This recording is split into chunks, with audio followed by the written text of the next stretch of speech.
Salam əziz dostlar, sizinlə Qanun Əsuvar kanalıdır. Bugünkü bizim mövzumuz 17-ci əsr incəsənəti olacaqdır və biz bugün 17-ci əsr Fransa memarlığı haqqında bəhs edəcəyik. 17-ci əsr ümumiyyətlə Avropada çox maraqlı bir dönəm hesab edilir. Ümumi vəziyyət haqqında biz danışırıqsa, intibahdan sonra fərqli siyasət, iqtisadiyyat burada hökm sürür. Ancaq İngiltərə və Hollandiyada burjua inqilabı baş verir və burjua inqilabı qələbəsi ilə yeni bir dövr başlayır. Lakin Avropanın digər ölkələrində, buna misal olaraq Fransa, İspaniyada hələ ki feodalizm qalmaqdaydı. Burjua lakin zəif olmuşdur və köhnə quruluş hələ də qalmaqdaydı.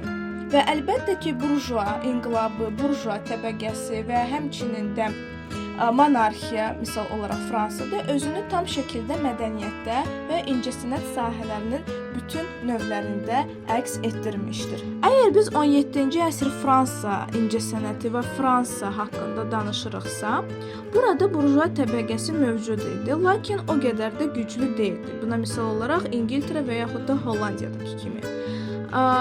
Və burada ən güclü quruluş məhz monarxiya hesab edilirdi. Amma ki buna hamısına rəğmən vətəndaş müharibəsi baş verir və vətəndaş müharibəsi və iqtisadiyyatın təkmilləşməsindən sonra xalqın qarşısında milli dirçəliş vəzifəsi durmuşdur.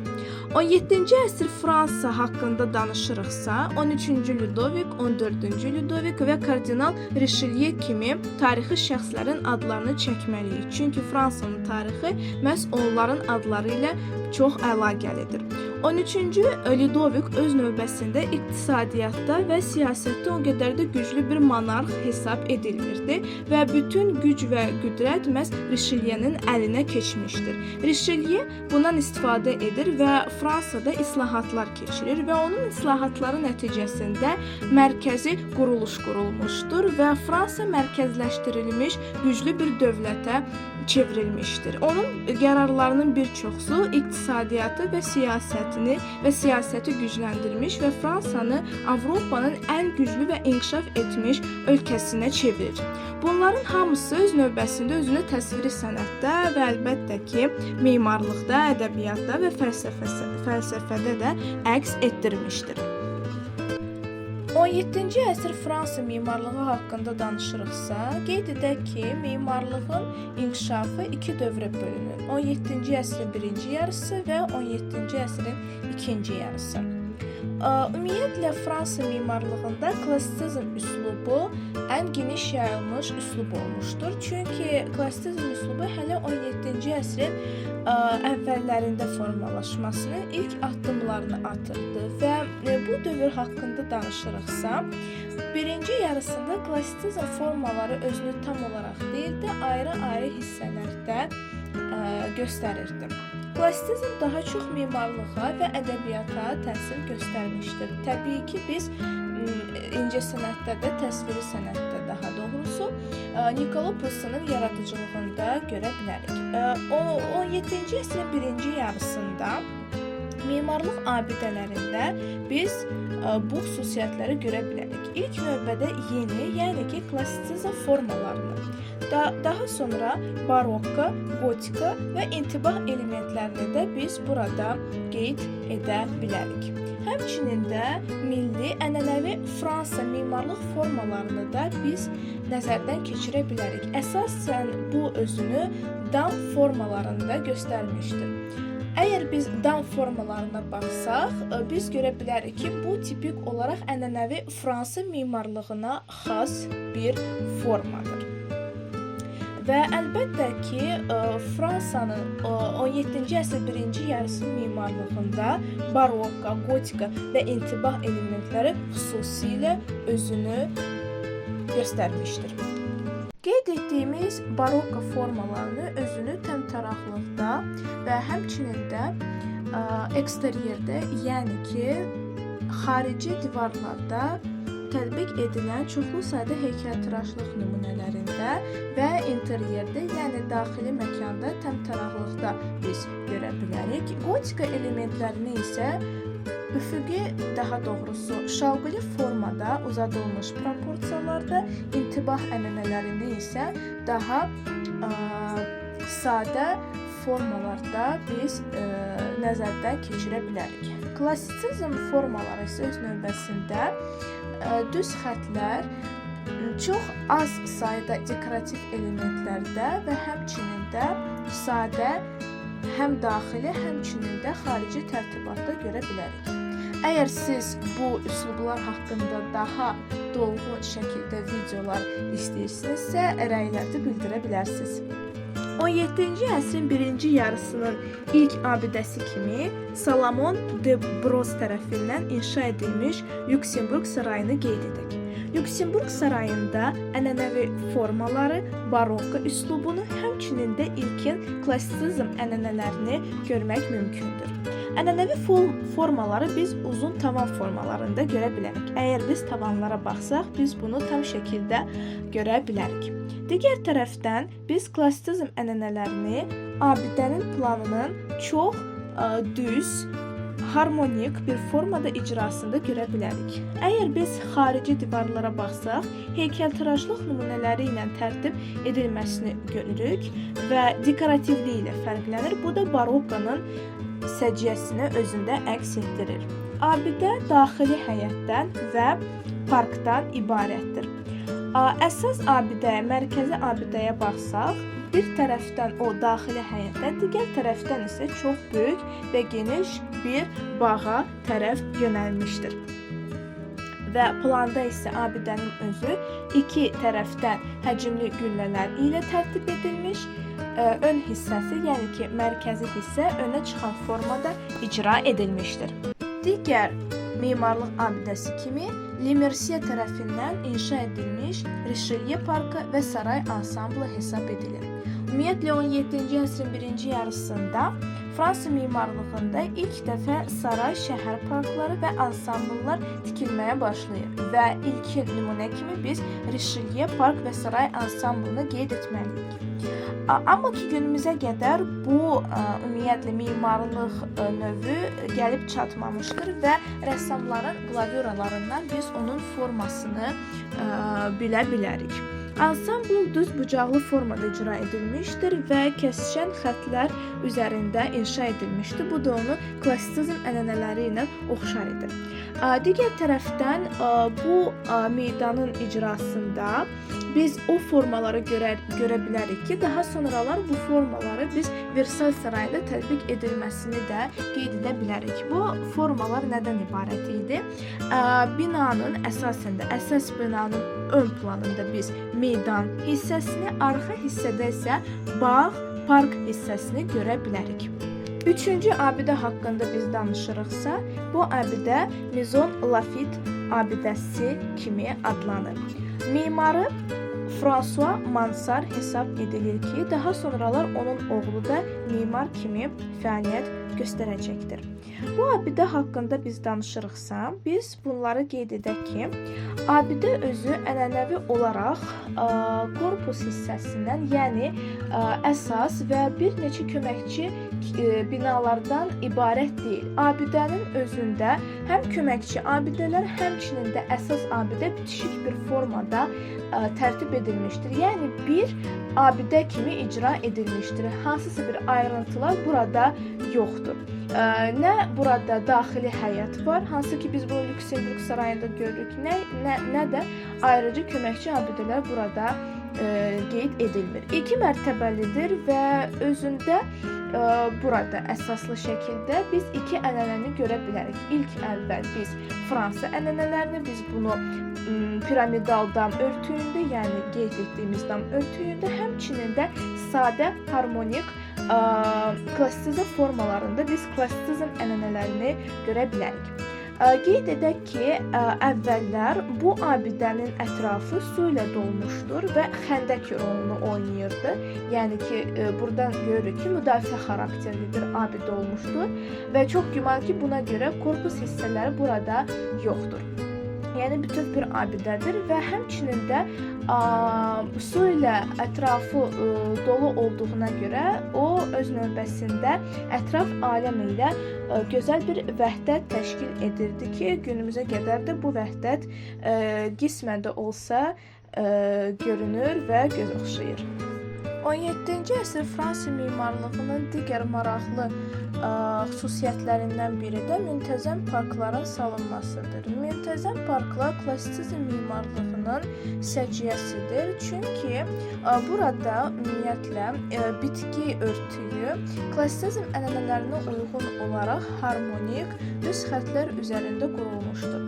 Əsasən həndəsi formalı ornament xüsusiyyətlərini özündə kəsb etmiş və hətta xalça təəssüratını da yaradırdı və biz bu xalça ornamentini yuxarıdan əgər baxsaq görə bilərik. Ümumiyyətlə bu tip parklarda hər şey dəqiq yerləşdirilmiş, proporsiya, harmoniya kimi xüsusiyyətləri biz burada görə bilərik. Həmçinin də müntəzəm parklar təbiətin insana tabe olunduğu ideyasını özündə əks etdirən xüsusiyyətləri özündə göstərmişdir. 17-ci əsrin ikinci yarısı haqqında biz danışırıqsa, biz ilk növbədə mimar Louis Levaux tərəfindən inşa edilmiş Vaux-le-Vicomte sarayı haqqında danışmalıyıq. Ümumiyyətlə, bu saray incəsənətin bütün növlərinin sintezi kimi çıxış edir. Çünki burada mimarlıq, rəngkarlıq, heykəltaraşlıq birlikdə birləşdirilmişdir. Mimar dediyimiz kimi Louis Levaux, bağ park sisteminin mimarı Lenotre, rəssam isə Charles Lebrun hesab edilir. Öz formalarına görə bu abidə Maison Lafite sarayını xatırladır. Və bu abidə daha sonralar Versailles sarayının tikilməsi üçün bir prototip kimi istifadə olunacaqdır. Yəni buna əsaslanaraq, bu saray əsaslanaraq Versailles sarayı da inşa ediləcəkdir. Vaux-le-Vicomte sarayı söz növbəsində Fouquet üçün tikilmiş bir saray olmuşdur və öz növbəsində əsas hissə yarım dairəvi formadan, yəni günbəz formasından ibarətdir. Özündə ənənəvi Fransa formalarını, biz bunu yenə də dam hissəsində, klassizm formalarını isə tam olaraq planda biz görə bilərik. Birinci mərtəbə daha sədə və klassizm ənənələrinə uyğun, ikinci mərtəbə daha təntənəli və barokaya xas olan heykəltaraşlıq nümunələri ilə tərtib edilmişdir. Eksteryer əgər daha sərt və harmonik və klassizm ənənələrinə uyğundursa, biz onun interyerində daha çox barokun təntənəsini görə bilərik. Və Maison Lafite sarayı kimi bu saray da öz dövründə dörd tərəfdə su ilə əhatə olunmuşdur və bir ada təəssüratı yaradırdı və buna görə də o ətraf aləmi ilə çox gözəl bir vəhdət təşkil edirdi. Klassizm memarlığına xas olan müntəzəm park sistemi bu memarlıq üçün də səciyyə kəsb edir. Fransa klassizm, belə desək, memarlıq abidənin tam dolğun özündə əks etdirən memarlıq abidəsi isə yenə də Louis Levaux tərəfindən inşa edilmiş Louvre-un şərqi fasadı və yaxud da Louvre kolonnadası adlı bir bina hesab edilir. Əslində bu bina ancaq Louis Levaux deyil, digər Fransa memarları tərəfindən də inşa edilmişdir. Yəni bu memarlıq abidənin 3 memarı vardır.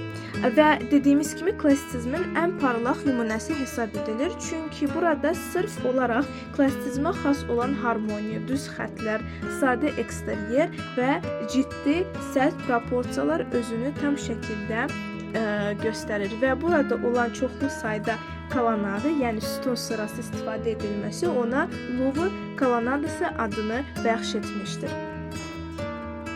Həmçinin də 17-ci əsrdə çoxlu sayda meydanlar inşa edilirdi və bu meydanlar çox vaxtı kralın heykəlin qoyulması üçün istifadə olunurdu. 17-ci əsr meydanları çox vaxtı qapalı xarakter kəsb edirdi, lakin biz 18-ci əsrə baxsaq, artıq o dövrdə meydanlar daha çox açıq xarakter kəsb edirdi. Bu dövrün ən məşhur, belə desək, meydanlarından biri Jules Mansardın, yəni François Mansardın oğlu olan memar tərəfindən inşa olunmuş Vendôme meydanı hesab edilir. Ümumiyyətlə bu meydan 5 bucaqlı formada olmuş və qapalı xarakter kəsb edirdi. Ümumiyyətlə bu abidə 14-cü Ludovik şərəfinə ucaldılmışdır və onun adını daşıyırdı və onun heykəli onun tam mərkəzində yerləşirdi. Lakin 1789-cu ildə biz bildiyimiz kimi Fransa inqilabı nəticəsində Ludovikin adlı heykəli məhv edilmişdir və meydanın adı da öz növbəsində Vendôme adına dəyişdirilmişdir və indi günümüzdə bu abidə, yəni bu meydan Vendôme meydanı kimi tanınır. Jules Mansardın digər meydan memarlığının nümunəsi kimi biz Qələbə meydanını qeyd edə bilərik. Qələbə meydanı əlbəttə ki, formasına görə Vendôme meydanını təkrar etsə də formaca o dairəvi xüsusiyyəti özündə əks etdirirdi. Mərkəzdə yenə də kralın heykəli dururdu və günümüzə qədər bu heykəl gəlib çatmışdır. Fərq ondan ibarət idi ki, burada bir neçə küçələrin kəsişməsi var idi, yəni ki, magistrallar burada biz görə bilərik və Vendôme-dan fərqli olaraq daha açıq xüsusiyyəti özündə əks etdirirdi və o qədər də qapalı deyildi. Və əlbəttə ki, biz əgər Jules Mansard haqqında danışırıqsa, Versailles sarayının adını çəkməsək olmaz. Çünki bu onun şedevrial əsəridir. Klassizm memarlığının öz növbəsində ən parlaq nümunəsi hesab edilir. Çünki klassisizmə xas olan klassik formalar, yəni ki, düz xətlər, harmoniya, proporsiyalar, daha sonra əlbəttə ki, ciddi kanonlar özünü bu memarlıq abidəsində tam şəkildə əks etdirmişdir. Ümumiyyətlə bu abidə Fransa kralının şəhər kənarı iqamətgahı idi və bu dövr üçün bu tip iqamətgah bir yenilik idi. Burada park sistemi, müntəzəm park sistemi də istifadə olunmuşdur ki, bu da məhz klassizmin tam şəkildə bir nümunəsidir. Və qeyd etmək lazımdır ki, bu abidə ilk dəfə Of qəsri kimi inşa edilən bir nümunə hesab edilir. Əsas hissə Louis Livo, yəni mərkəzi hissəyə baxsaq, bu hissə Louis Livo tərəfindən inşa edilmişdir. Lakin son qanad hissələri, yəni ki, onun qanad hissələrinə baxsaq, kənar hissələrinə baxsaq, bu hissə Jules Mansard tərəfindən inşa edilmişdir və bununla da Versailles sarayının görüntüsü tamamlanmışdır. Parkın inşası yenə də biz Vaux-le-Vicomte sarayındakı kimi Lenotre'ın işini qeyd edə bilərik. Çünki məhz park bağ sisteminin inşasında onun əli, o burada bu memarlıq ilə məşğul olmuşdur. Rəssam yenə də Charles Lebrun. Rəssam haqqında danışdıqda biz abidənin daxilində plafon, yəni tavan hissələrində olan əsərləri nəzərdə tuturuq. Yenilik isə dediyimiz kimi Parisdən uzaqda şəhər kənarı memarlıq olması məhz bu dövr üçün yenilik idi. Memarlığın digər belə desək, təsvir sənət nümunələri ilə sintezini biz Vaux-le-Vicomte sarayındakı kimi Versailles'da görə bilərik. Heykəltıraşlıq və rəngkarlıq memarlığla tam vəhdət təşkil etmişdir.